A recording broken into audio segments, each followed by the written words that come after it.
procès Barbie.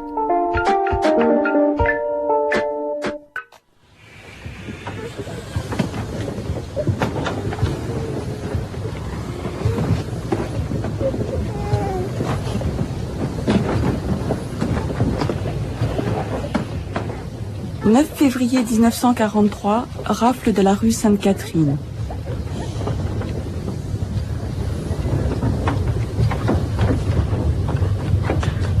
6 avril 1944, rafle des enfants de la maison d'Isieux.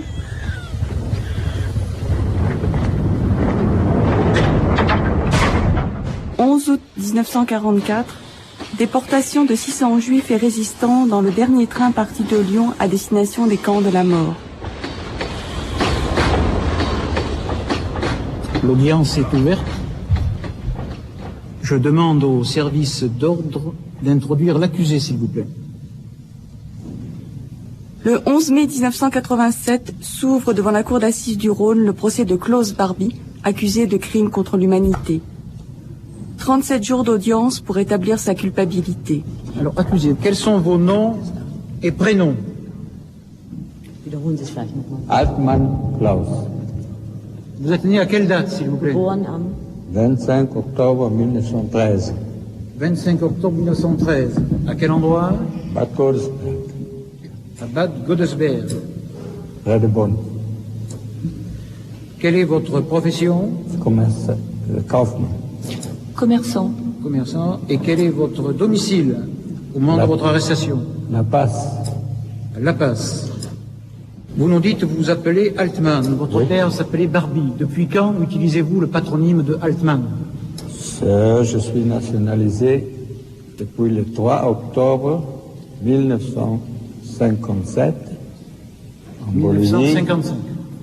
1957 en Bolivie sous les deux noms, Klaus Altmann et Klaus Barbie.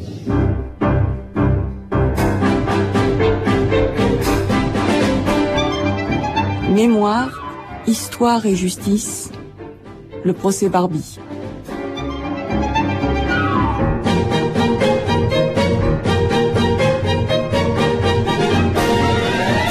Le procès de Klaus Barbie. Il s'est poursuivi hier en l'absence de l'accusé par l'audition des premiers témoins à charge. La Cour a notamment entendu Gustavo Sanchez, l'ancien ministre de l'Intérieur bolivien, qui a raconté par le menu les activités quelque peu occultes de l'ancien chef de la Gestapo dans son pays. Il a même accusé Barbie d'avoir exporté le nazisme en Amérique du Sud. Cet après-midi, le président Serdini doit énumérer les principaux crimes reprochés à Klaus Barbie. C'est sur cette terrible liste que se porte ce matin le regard du prix Nobel de la paix, Elie Wiesel. C'est quoi un crime contre l'humanité? Toutes les guerres sont par définition inhumaines, mais certaines le sont plus que les autres. Celle que Barbie vivra contre ses victimes le fut. Klaus Barbie savait, il ne pouvait pas ne pas savoir, que les juifs déportés par lui allaient vers l'esclavage, l'humiliation, par la faim, la soif, la peur, qu'ils allaient vers la mort, anonyme, inhumaine, déshumanisée. Il ne pouvait pas ne pas savoir que les enfants juifs d'Isieux, et j'y reviens tout le temps, n'avaient rien à voir avec la situation militaire ou les visées politico-stratégiques du Troisième Reich. Klaus Barbie les voulait morts parce qu'ils étaient juifs. Et selon sa conception du monde, les juifs devaient tous disparaître, jeunes et vieux, religieux et laïcs, ashkénazes ou séparates, riches ou pauvres. Le nazisme aspirait à se forger une humanité à son image, déformée, tordue, empoisonnée par la haine des enfants innocents, par la haine de l'innocence. Vendredi 15 mai, 5e audience. Pour conserver au débat un caractère contradictoire malgré l'absence de l'accusé, voici comment il va être procédé. Je vais faire un exposé des faits, des charges qui pèsent contre l'accusé et des moyens de sa défense. Il est possible qu'au cours de l'exposé que je vais faire, j'omette des éléments matériels qui peuvent paraître indispensables soit à l'accusation, soit aux parties civiles, soit à la défense. Après chacun des points que j'aurai évoqués au cours de cette journée, Je donnerai donc la parole aux uns et aux autres, mais uniquement pour évoquer les éléments du dossier qui vous paraissent indispensables aux thèses que vous entendez soutenir les uns et les autres, mais sans que nous rentrions dans la discussion. Je vous demande de conserver la discussion pour vos plaidoiries en fin de session. Je rappelle que Klaus Barbie a été renvoyé devant cette cour d'assises pour les faits suivants. Cette cour d'assises a été saisie par 3 arrêts de chambre d'accusation. Le premier arrêt, par ordre chronologique, c'est un arrêt de la chambre d'accusation de Lyon qui a renvoyé Klaus Barbie devant cette cour pour complicité d'assassinat à l'égard des victimes de la rafle de l'UGIF, à l'égard des victimes majeures de la rafle d'Isieux, à l'égard également des victimes décédées en Allemagne à la suite du convoi, de leur déportation en Allemagne par le convoi du 11 août 1944, et également à la suite du décès de certaines victimes individuelles. C'est le premier chef de renvoi de l'accusé devant cette cour d'assises. Il est également renvoyé du chef de la déportation des victimes de la rafle de l'UGIF, des victimes majeures d'Isieux, du train du 11 août 1944 et de la déportation enfin de certaines victimes individuelles, soit qui se sont constituées partie civile, soit qui sont nominativement connues. Le troisième chef, pour lequel il est renvoyé par la cour d'assises, par la chambre d'accusation de Lyon, il est renvoyé du chef d'enlèvement et de détournement de mineurs. Il s'agit des mineurs individuels ou bien des mineurs d'Isieux et encore des mineurs qui ont été déportés en Allemagne par le train du 11 août. À l'égard de certains de ces mineurs, certaines circonstances aggravantes ont été retenues, cette déportation ayant été parfois suivie de mort, ou bien l'âge, la minorité de 15 ans, été dans certaines circonstances retenue. La cour d'assises de Lyon a également été saisie par un arrêt de la chambre d'accusation de Paris qui renvoie Klaus Barbie pour complicité d'assassinat de M. Gompel, pour la complicité d'assassinat des résistants qui ont été déportés en Allemagne par le train du 11 août 1944 et qui sont décédés du fait de cette déportation, et enfin pour la déportation de résistants individuels dont les noms sont nominativement cités dans la procédure. Enfin, un dernier arrêt de Paris a renvoyé Klaus Barbie devant cette cour pour complicité d'assassinat de M. Georges et de M. Jean-Pierre Lesèvre, et enfin pour la déportation de Mme Lesèvre. Tels sont les faits dont la Cour est aujourd'hui saisie.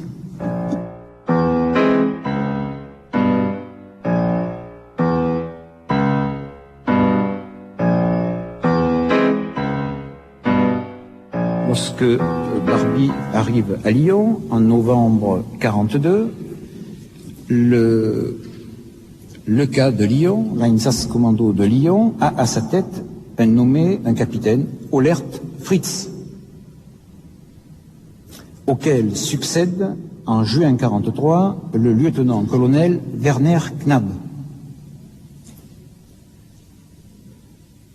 Ce cas de Lyon est organisé de la manière suivante.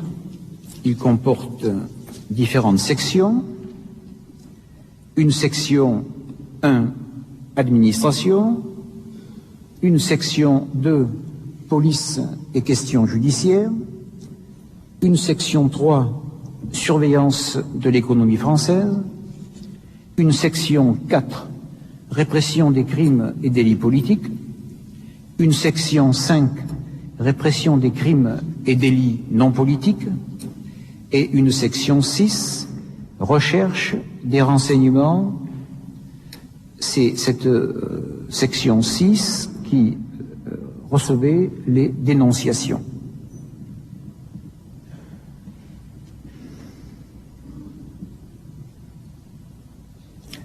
Barbie, lorsqu'il arrive à Lyon, est le chef des sections 4 et 6.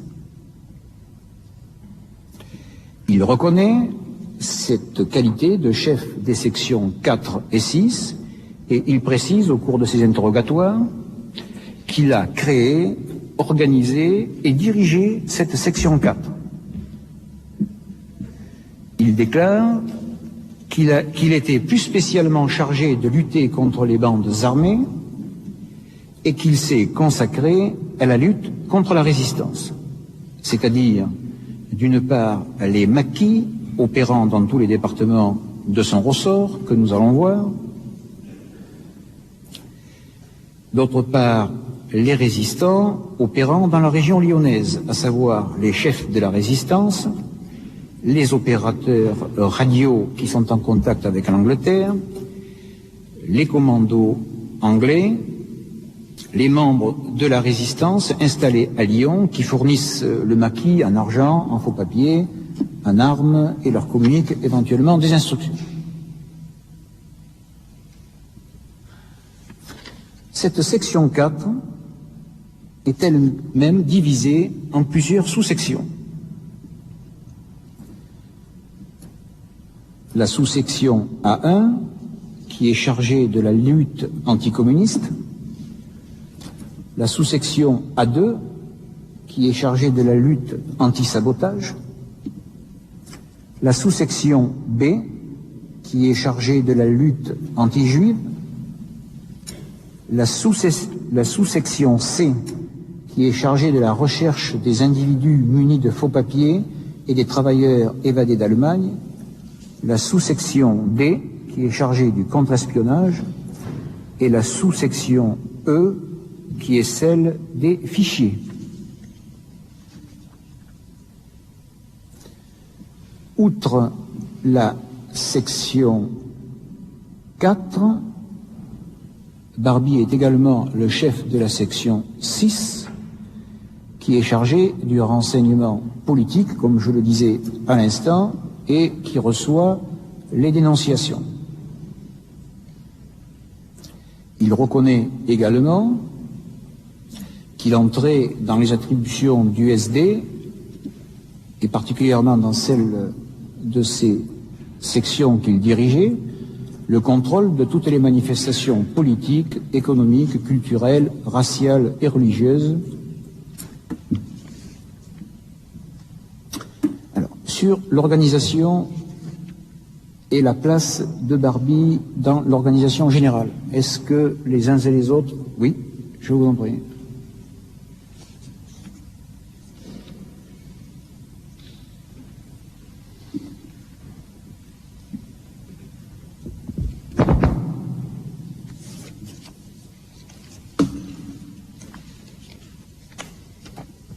Oui, Monsieur le Président, il me semble intéressant de préciser que Klaus Barbie, lors du supplément d'information concernant l'affaire Le Sèvre, a reconnu, je cite, « J'étais bien le véritable chef du SD de Lyon ».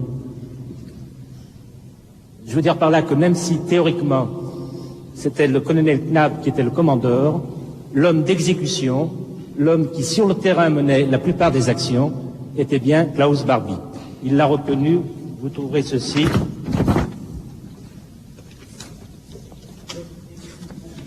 Voilà, c'est ça.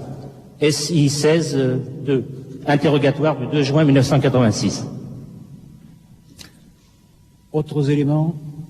La défense, est-ce que vous voulez faire part d'éléments que j'aurais omis, qui vous paraissent intéressants sur ce point de la place de Barbie dans l'organigramme de la... Non, quelques compléments peut-être. Je vous en prie. Je pense d'abord, pour répondre à la précision donnée par la partie civile, que lorsque Barbie dit qu'il était le responsable du SD, vous venez, d'après ce que vous venez de dire, on s'aperçoit que le SD, ce n'est pas la Gestapo. Le SD, c'est les renseignements. Et effectivement, Barbie s'est toujours vanté d'être un officier du SD. Qu'on ne confonde pas, parce qu'il y a eu une fusion du SIPO et du SD. Quand Barbie dit « j'étais le responsable du SD », il vise spécialement la section 6. Deuxièmement, quand Barbie arrive à Lyon, c'est effectivement en novembre 42. Mais il précise qu'à ce moment-là, la police allemande n'est pas encore installée. Parce que vous vous souvenez, l'entrée des troupes allemandes en novembre 42 fait suite au débarquement allié en Afrique du Nord. Et c'est une décision soudaine. La police allemande, l'armée allemande arrive avec des détachements de police. Mais l'Einsatzkommando ne sera installé officiellement au début de l'année 43, en mars. Troisièmement, pour compléter ce que vous venez de dire, Monsieur le Président, et ceci apparaît au détour d'un certain nombre de cotes dans ce dossier. Il venait aussi de Paris pour certaines opérations spéciales, ce qu'on appelle des Sonderkommandos, des commandos spéciaux. Il est évident, par exemple, que concernant la lutte contre l'Orchestre Rouge, des Sonderkommandos sont venus de Paris. Dans l'usage ce qu'ils appellent le Funkspiel, c'est-à-dire l'utilisation des postes émetteurs pour piéger les émetteurs anglais avec des éléments anglais retournés, il s'agit de commandos spéciaux spécialisés dans ce domaine. Mais sur le gros, vous venez de... Ceci, c'était simplement pour compléter votre exposé, Monsieur le Président. Sur l'ensemble, je suis évidemment d'accord. J'allais y venir d'ailleurs aux commandos spéciaux. Alors je rappelle, ou je dis plutôt, parce que je crois que je l'ai omis tout à l'heure, que le ressort géographique de l'ECA de Lyon s'étendait sur 13 départements. Il correspondait grosso modo à la région Rhône-Alpes actuelle, ainsi que le Jura, je crois, la région de Saint-Claude peut-être. Oui, Monsieur le Président, puis-je faire une observation? L'avocat de la défense vient de dire que l'Einsatzkommando de Lyon a été installé au mois de mars 1943. Or, la rafle de la rue Sainte-Catherine a eu lieu en février 1943. Et je demanderai qu'on lise le rapport en date du 11 février 1943, signé par Klaus Barbie, de façon à ce qu'on puisse voir quelles étaient les fonctions de Klaus Barbie et si le Einsatzkommando de Lyon a été établi en mars 43 ou avant la rafle de la rue Sainte-Catherine. À la page 10 de l'interrogatoire récapitulatif sur la rafle de la rue Sainte-Catherine du 3 janvier 1985. Oui, alors vous demandez lecture de quelle pièce, pardon? Du rapport en date du 11 février 1943. C'est le rapport relatif à l'UGIF, là. Oui. C'est le rapport de l'UGIF. C'est ça. Bon, mais alors tout à l'heure, on va y venir. Hein. Mais avant qu'on ne le lise entièrement, je voudrais dire que la signature est celle de Barbie, manuscrite, mais qu'elle est précédée du titre « Le chef de l'Einsatzkommando ». Et donc que l'Einsatzkommando n'était pas de mars 1943, mais qu'il était au moins antérieur à la rafle du 11 février 1943, ou du 9 février 1943. Donc tout à l'heure, on examinera cette pièce à propos de l'UGIF. Vous voulez ajouter quelque chose? C'est un débat qui va s'instaurer dans la suite, et nous verrons très bien si l'Einsatzkommando est installé officiellement à partir de mars ou non.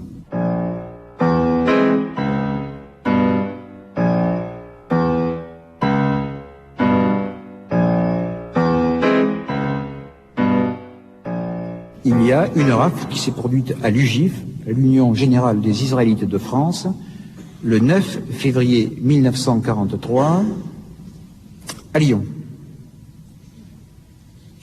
Ce jour-là, dans la matinée, un commando de police allemande a donc effectué une rafle au siège de ce comité qui se trouvait 12 rue Sainte-Catherine. C'était un jour de distribution de secours aux Juifs nécessiteux et de nombreuses personnes se pressaient dans les locaux de l'organisation. Il s'agissait pour la plupart de femmes, d'enfants et de personnes âgées. Une dizaine d'Allemands en civil, accompagnés de militaires SS, font irruption au milieu de la matinée et interpellent les personnes présentes en s'annonçant comme membres de la Gestapo. Ils arrêtent les personnes qu'ils trouvent dans les lieux, 12 rue Sainte-Catherine, et donne pour instruction à la téléphoniste qui est sur place que s'il y a des appels, de ne pas mentionner la présence de ces troupes allemandes dans les locaux de l'UGIF et d'inviter les correspondants à se présenter au siège de l'UGIF. Aucune présence n'étant visible de l'extérieur, dans le courant de la journée, un certain nombre de personnes vont se présenter et vont être interpellées et arrêtées. Certaines seront relâchées le jour même, d'autres ne le seront pas.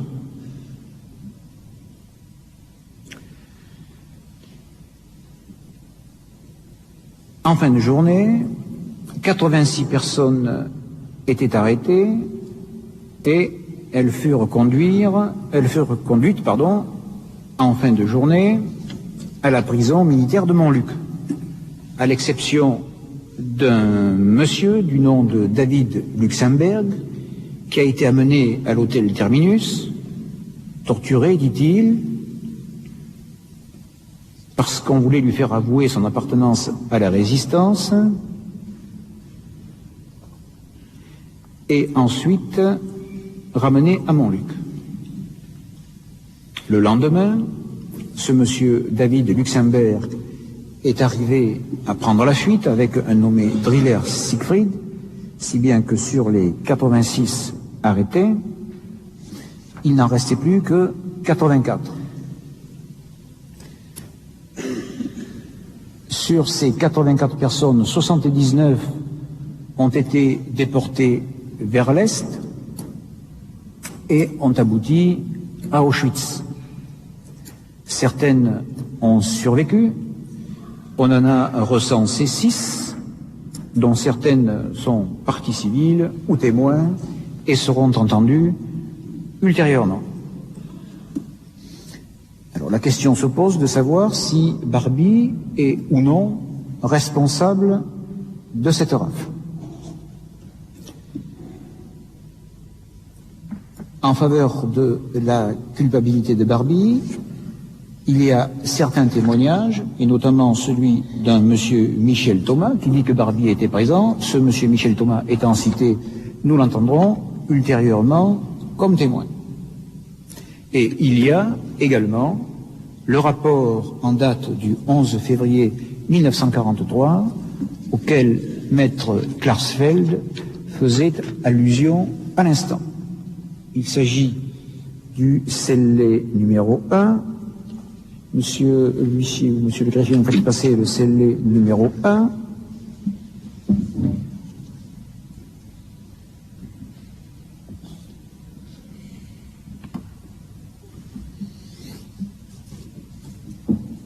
Ce scellé numéro 1, c'est un rapport daté du 11 février 1943, un rapport dactylographié, signé apparemment Barbie. Alors nous allons prendre connaissance du contenu de ce rapport par la lecture de la traduction qui figure au dossier.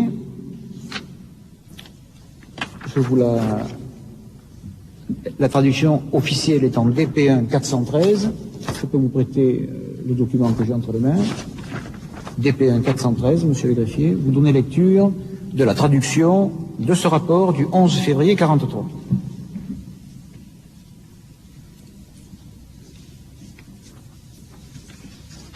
Police de sécurité, SD, commando de Lyon.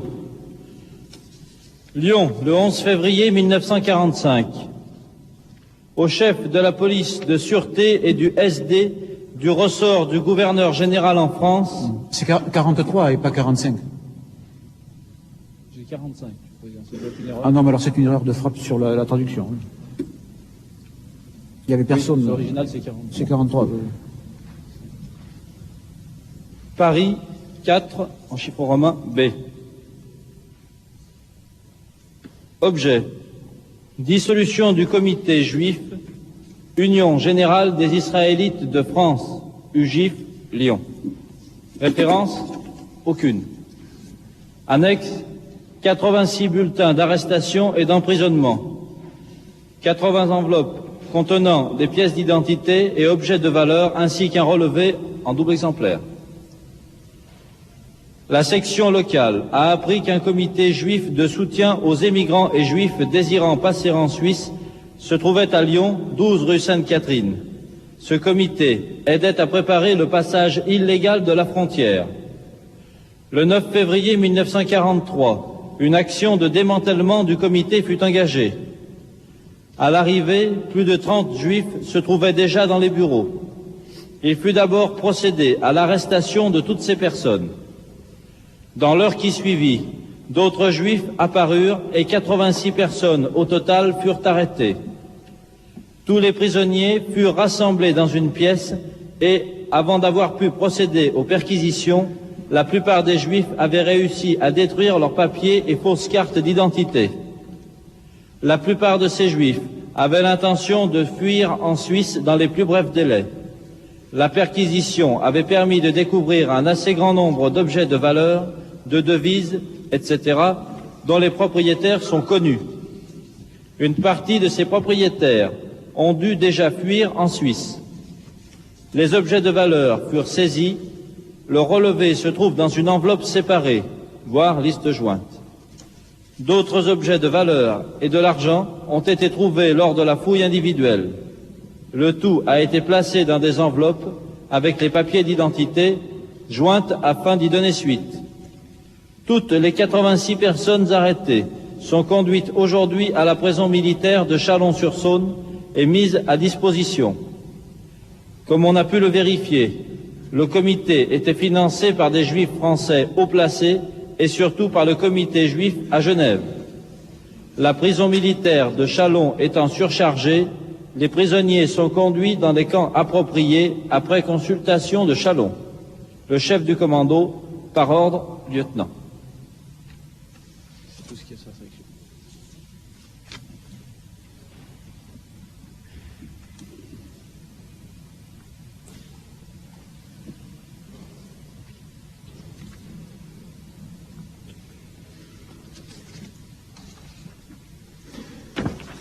Alors, ce document a été présenté à Barbie.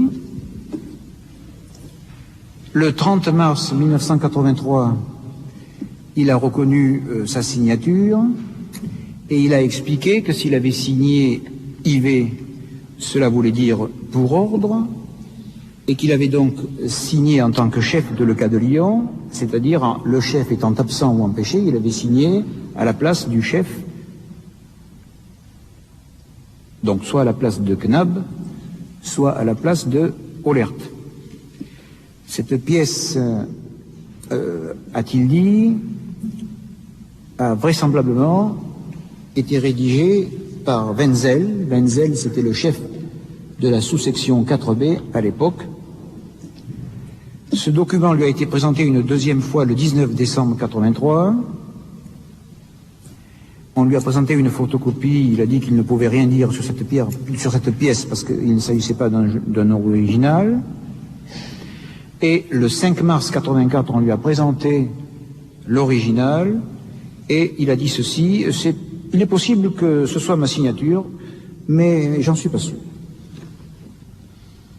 Alors ce document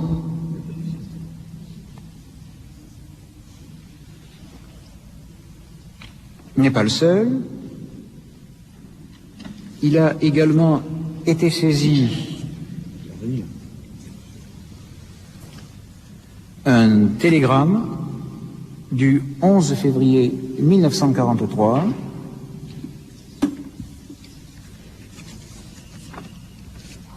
et qui se rapporte toujours à cette affaire de l'UGIF.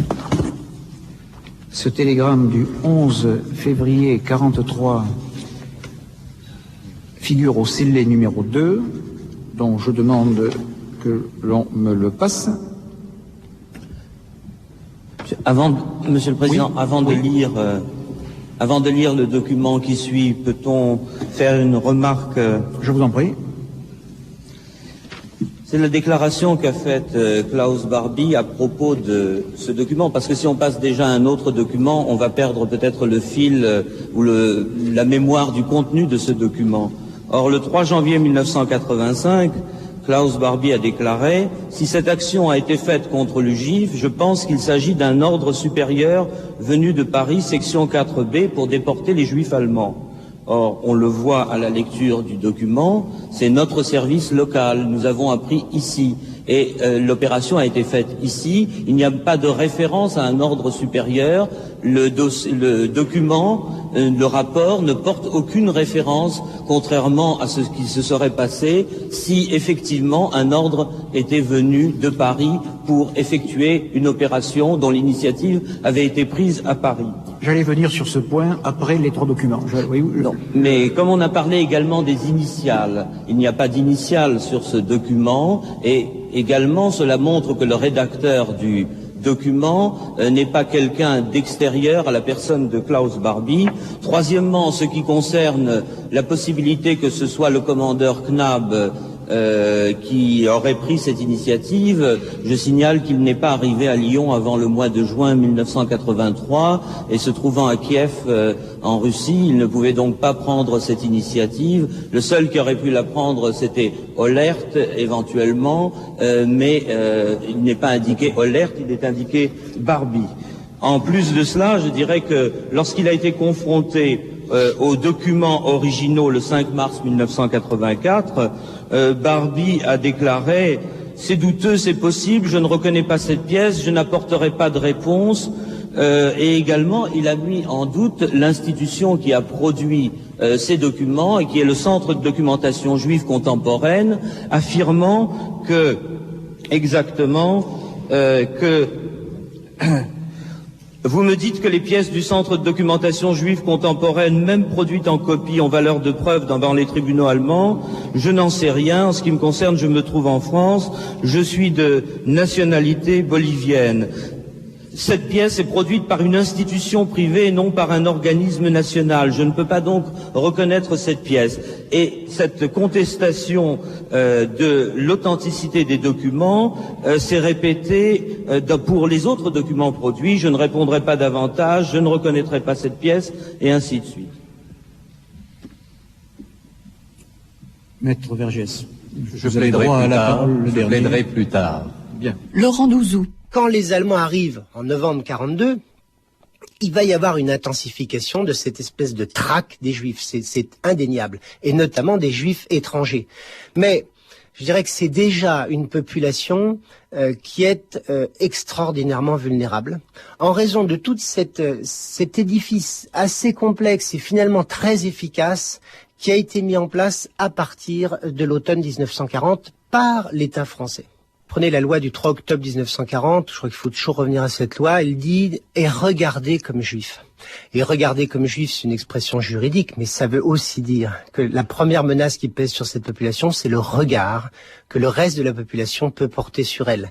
Et peut porter sur elle en toute légitimité et légalité, puisque les juifs sont déclarés nocifs, nuisibles. Donc il n'y a plus à se cacher de son antisémitisme. Et en parcourant les archives du commissariat général aux questions juives, j'étais très frappé du fait que bon nombre de lettres de délation sont des lettres signées où les gens mettent leur titre, ils exhibent. C'est-à-dire la première menace, elle est là.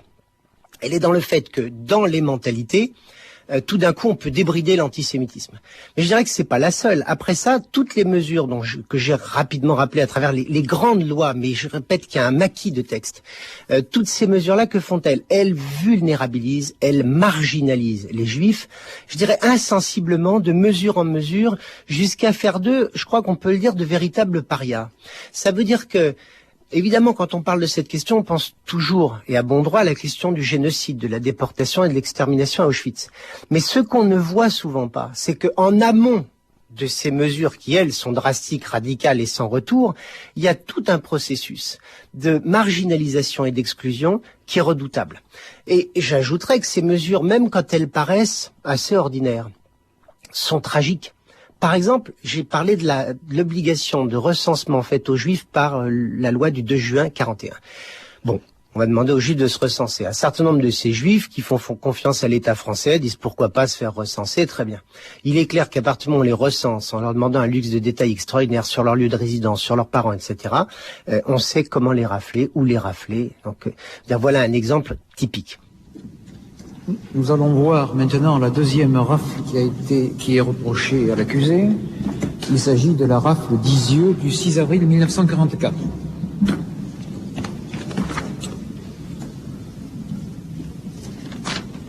Bon, je demande un peu le silence, s'il vous plaît.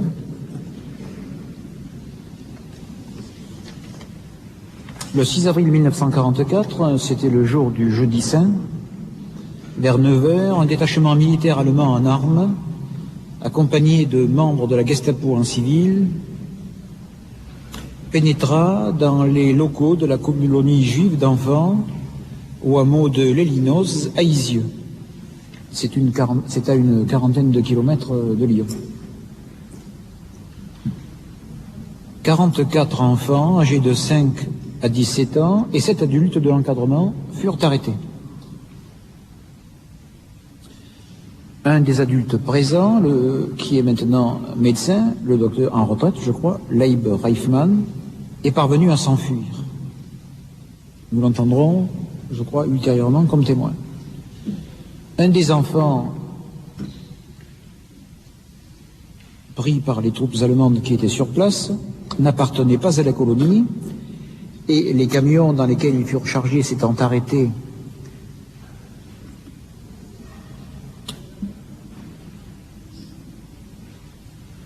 à Isieux, a été aperçu par une de ses parentes et il a été relâché. Ce homme d'enfant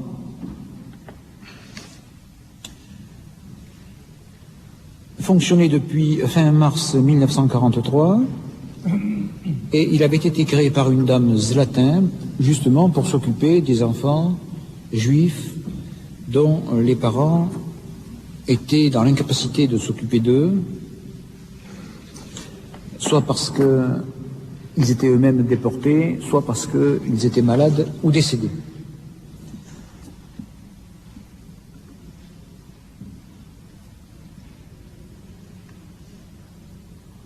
Alors, les camions qui sont venus donc ce matin-là, vers 9h du matin, avaient été réquisitionnés par l'armée allemande auprès d'un entrepreneur de travaux publics de Belay, Monsieur Hermann, pour le compte d'une unité militaire allemande.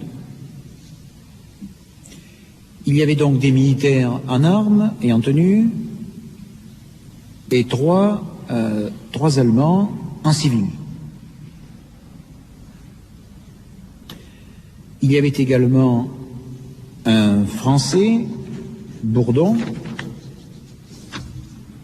qui a été soupçonné d'être l'indicateur de l'emplacement de ces enfants, mais qui, pour ces faits, a été acquitté après la guerre et condamné à l'indignité nationale, je crois.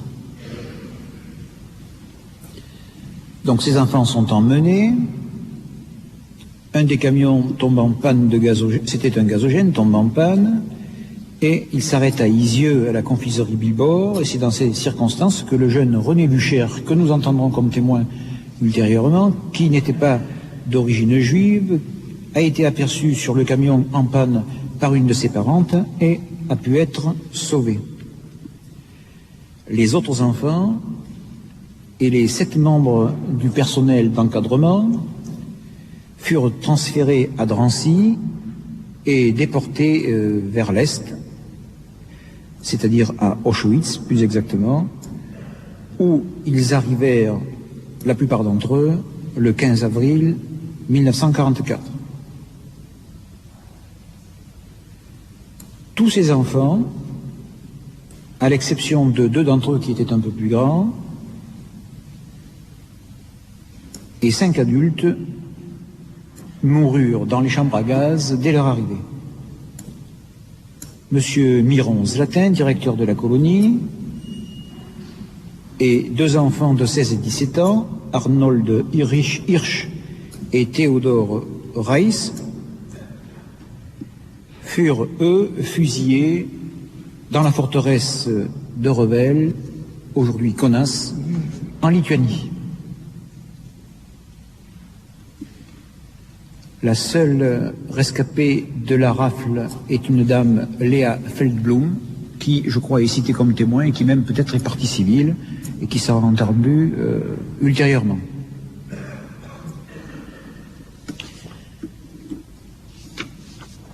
Voici ce qui en est des faits. Alors, quelles sont les charges qui pèsent contre Barbie? Est-ce que Barbie a participé de près ou de loin? Est-ce qu'il est à l'origine de cette affaire? Il y a un document qui est bien connu sous le terme de Telex Dizieux et sur lequel s'appuie l'accusation pour soutenir que Barbie est à l'origine de ces événements. Alors, ce Telex Dizieux fait l'objet du scellé numéro 4. Je demande à ce qu'on me passe le scellé numéro 4.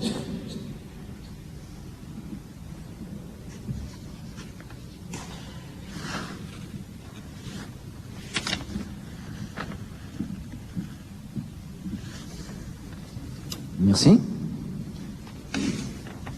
Et je demande également au greffier de nous lire la traduction de ce télégramme qui figure en DP1 421.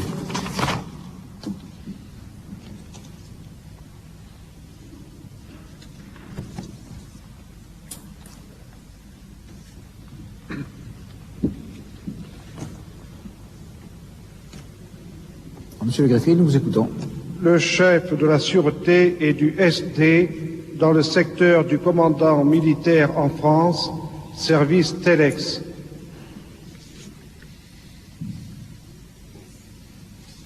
Je lis le texte.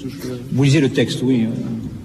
Lyon, numéro 5269, 6 4 44, 20h10, FI. Au BSD, chef du service chiffre romain 4B, Paris. Concerne maison d'enfants juive à Isieux 1, dossier néant. Ce matin, toutes les personnes de la maison d'enfants juive, colonie d'enfants à Isieux 1, ont été arrêtées. Au total, 41 enfants âgés de 3 à 13 ans ont été appréhendés. On a réussi, en outre, à arrêter l'ensemble du personnel juif composé de 10 personnes, dont 5 femmes. Il n'a pas été possible de saisir de l'argent liquide ou d'autres objets de valeur.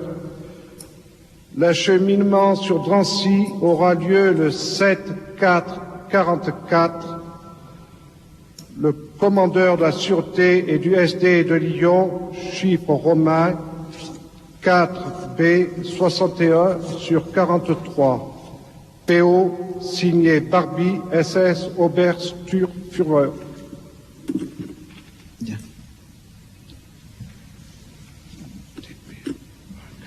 Vous lisez également la traduction des mentions manuscrites qui sont au-dessous.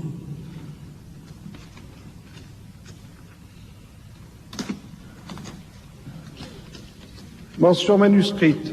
Mots soulignés illisibles. 1. Affaire discutée en présence du DRVB et du Obersturmführer Brunner. Le DRVB a déclaré que, pour des cas de cette nature, l'Obersturmführer Roh a prévu des mesures spéciales concernant l'hébergement des enfants. Le Obersturmführer Brunner a répondu qu'il n'a pas eu connaissance d'instructions ou de projets de ce genre et qu'il désapprouve par principe de telles mesures spéciales. Dans le cas en question, il procédera également selon le mode normal en ce qui concerne la déportation. Pour le moment, je n'ai pas pris de décision de principe. 2. À Führer Roh. Pour information et décision, signé illisible. Signature illisible 11-4-44. Bien. Alors, tout le monde a eu communication de ce télégramme, la défense, les partis civils. Bien. Voici, monsieur la paritaire, vous communiquez, monsieur l'huissier, vous communiquez aux différentes parties.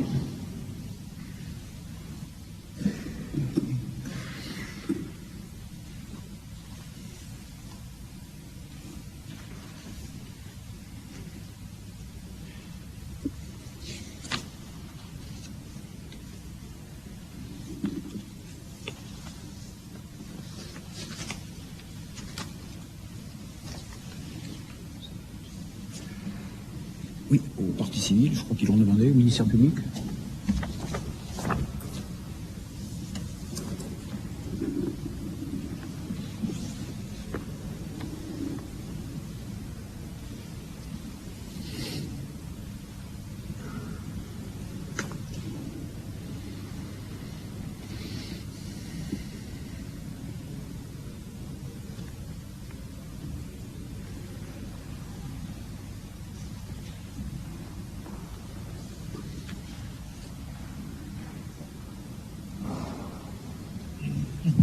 Monsieur le Président, je souhaiterais que le plastique soit enlevé, qu'on puisse le consulter sans le plastique, s'il vous plaît.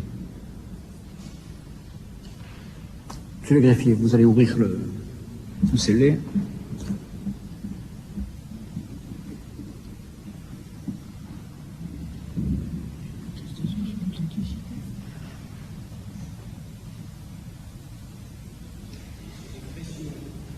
Attention de ne pas abîmer détruisez le fil qui...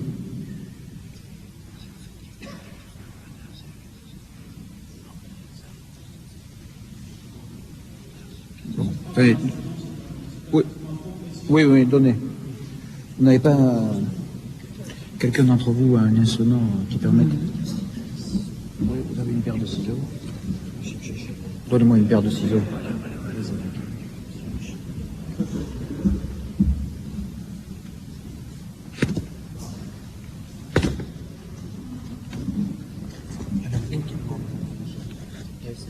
Comment? C'est bon. C'est à la demande du procureur général.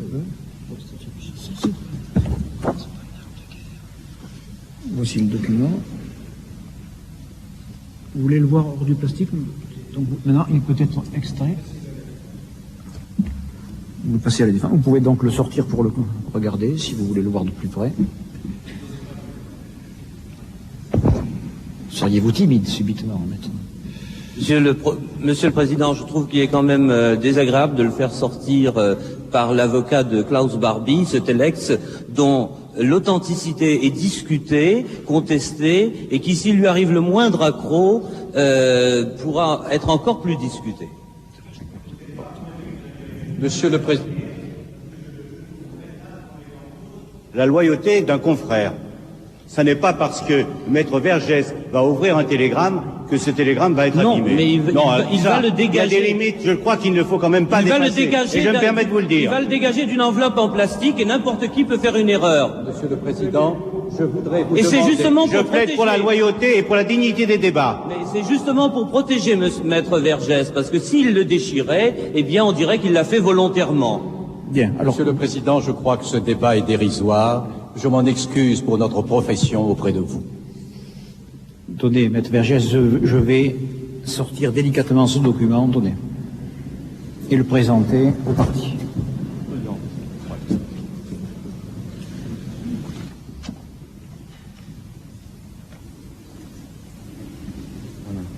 Attendez, je vais passer.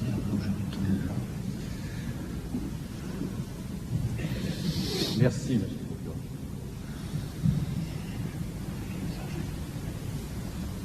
Les doigts sont propres, je ne dis rien. Nous ne sommes pas si propres peut-être que ça. Monsieur le Président, j'aimerais que me soit donné acte des propos qui viennent d'être tenus. Monsieur, j'ai dit que mes doigts étaient propres, ils ne pouvaient pas salir. C'est une provocation de me dire que les doigts sont propres. Je n'ai pas à vérifier. Monsieur le Président, on vient de me dire que mettre ce papier à la disposition de la défense risquait de déchirer. Et maintenant, je dis que mes mains, même si je touche, ne comportent pas de taches d'encre. Et on me dit qu'elles ne sont pas propres. Ce n'est pas la signification que vous avez donnée. Vous parlez souvent de dérisoire, mais vos mots ne sont pas dérisoires. Monsieur le Président, est-ce que je peux demander à mes confrères d'oublier cet incident, de le considérer comme clos, de garder votre calme? Effectivement, c'est un moment très émouvant. Vous savez tous l'importance qui est attachée par l'accusation, par les parties civiles à ce document. Bien entendu, nous faisons totalement confiance à mon confrère Vergès pour le conserver absolument intact et personnellement, je lui fais confiance. Eh bien, Monsieur le Président, Monsieur le bâtonnier vient de mettre fin à cet incident en prononçant les mots qu'il fallait prononcer. J'espère que certains s'en souviendront. Bien, donc l'incident est clos. Vous le communiquez aux parties civiles qui veulent le consulter, peut-être? Quand on dit on a les documents qui prouvent que M. Barbie est responsable du transfert d'enfants juifs de la région lyonnaise vers Drancy, mon devoir est de dire que ce document sur lequel on s'appuie est un faux grossier.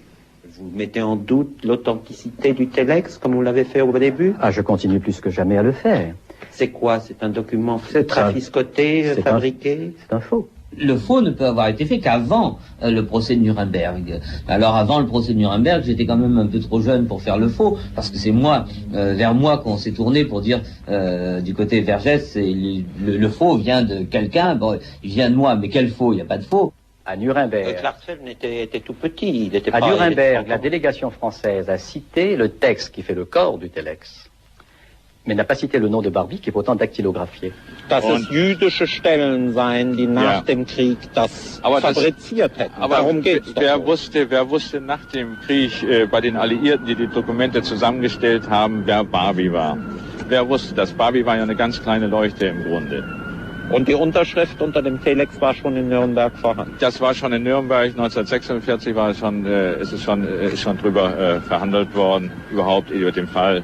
Le malheur a voulu que les photocopies soient reproduites en plusieurs endroits, mais pour des raisons de cadrage, ont été modifiées dans leur composition.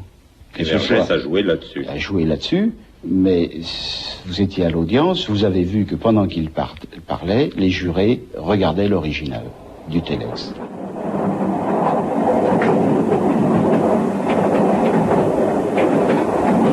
Ich bin nicht Barbie, wie ich schon gesagt habe, ich bin Klaus Altmann.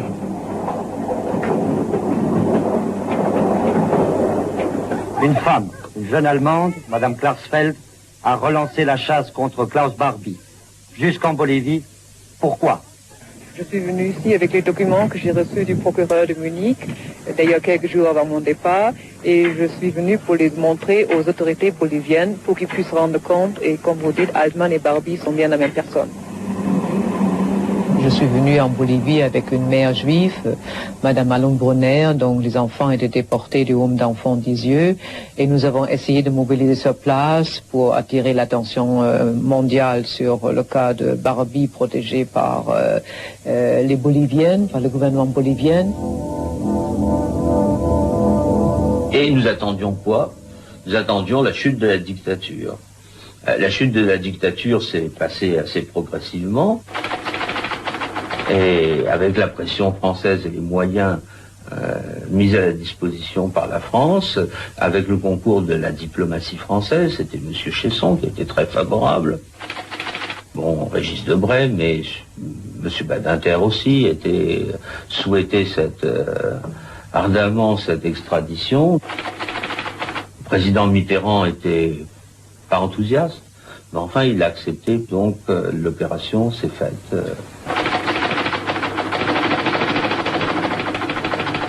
Sinon, je veux dire, Barbie, on aurait trouvé une autre solution. 25 ans après les faits, le problème est de trouver le moyen juridique de condamner Barbie. Serge Klarsfeld établit alors la responsabilité de l'ancien chef de la Gestapo de Lyon dans la déportation des 44 enfants d'Isieux. Fin 1982, prévoyant et déjà mettant en place l'action pour ramener Barbie en France, j'ai décidé de retrouver le telex parce que je savais que ça poserait des questions et que c'était le principal la principale pièce documentaire et que si elle était retrouvée, elle aiderait beaucoup à faire condamner Barbie à la peine la plus lourde. Je me suis dit, il y a un grand fouillis dans la cave du Centre de documentation juive contemporaine. Je vais demander l'autorisation au comité exécutif dont je fais partie d'aller chercher là-dedans. Et par miracle, c'était la deuxième caisse d'archives, je crois, qu'on ouvrait. Le document était dans une chemise. Vous avez ici le télégramme. Vous avez la signature de Barbie ici. In den heutigen Morgenstunden wurde das jüdische Kinderheim Kolonie Enfants. Il s'agit de 41 enfants entre 3 et 13 ans qui ont été arrêtés.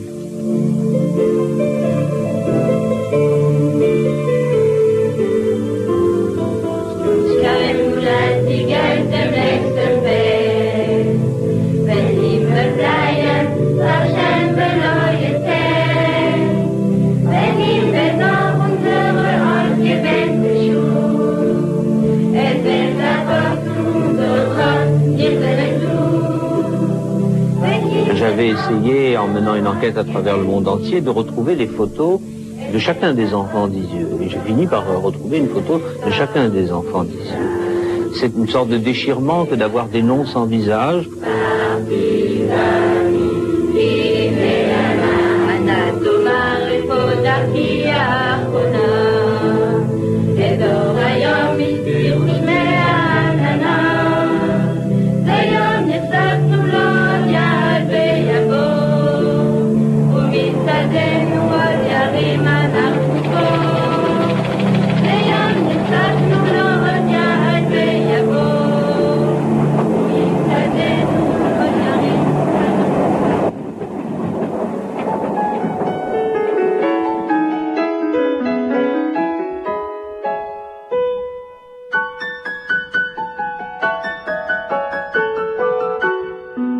Le procès Barbie, une série de Dominique Misica,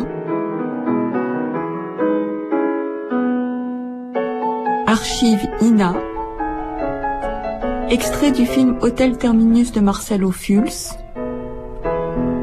extrait du film Le combat de Serge Klarsfeld de Gloria Campana,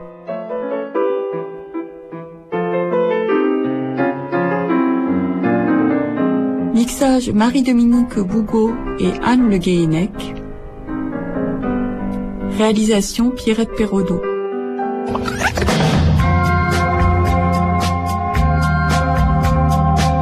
C'est l'été sur France Culture. Retrouvez tous nos programmes sur franceculture.com. Des sensations fortes, des horizons inédits. France Culture revêt les couleurs des mondes à redécouvrir le temps d'un été. Rotation dans les terres australes, chaque jour à 10h05. Le voyage aux Caraïbes à 16h30. Et la nuit venue, du Sahara au Ouzbékistan, de la Colombie à la Serbie ou l'Afghanistan, jusqu'aux mondes amérindiens, à l'écoute des tout premiers peuples d'Amérique du Nord, carnet de voyage à 22h30. Des mondes, à chaque fois singuliers, sur France Culture, du 26 juillet au 29 août.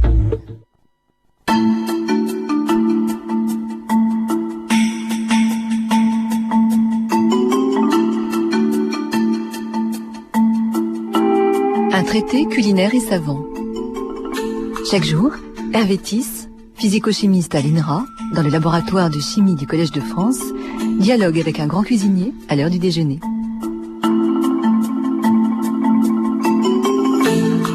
Bonjour, nous sommes aujourd'hui en compagnie d'Émile Young. Émile Young, chef au Crocodile à Strasbourg. Émile, bonjour. Bonjour Hervé. Alors tu es venu de Strasbourg pour parler avec nous donc pendant ces 5 semaines de cuisine et d'art culinaire. Alors aujourd'hui, le thème, le bouillon, l'âme des ménages. Alors je te propose, pour commencer, de faire la lecture d'une recette qui est prise aujourd'hui de Antonin Carême. Antonin Carême, c'était le cuisinier des empereurs, des rois. Donc 1847, l'art de la cuisine française. C'est le grand livre de cuisine. Alors je te le lis, hein. Tu le connais sans doute par cœur, mais je te le lis quand même. Dans le ménage de l'artisan, le pot-au-feu est sa nourriture la plus substantielle, quoi qu'on puisse dire, le journal intitulé « Le gastronome ». C'est la femme qui soigne la marmite nutritive, et sans avoir la moindre notion de chimie, elle a simplement appris de sa mère la manière de soigner le pot-au-feu. D'abord, elle dépose la viande dans une marmite de terre, en y joignant l'eau nécessaire, pour 3 livres de bœuf, 2 litres d'eau. Puis, elle la place au coin de son feu, et sans s'en douter, elle va faire une action toute chimique. Sa marmite s'échauffe lentement, la chaleur de l'eau s'élève graduellement et dilate du bœuf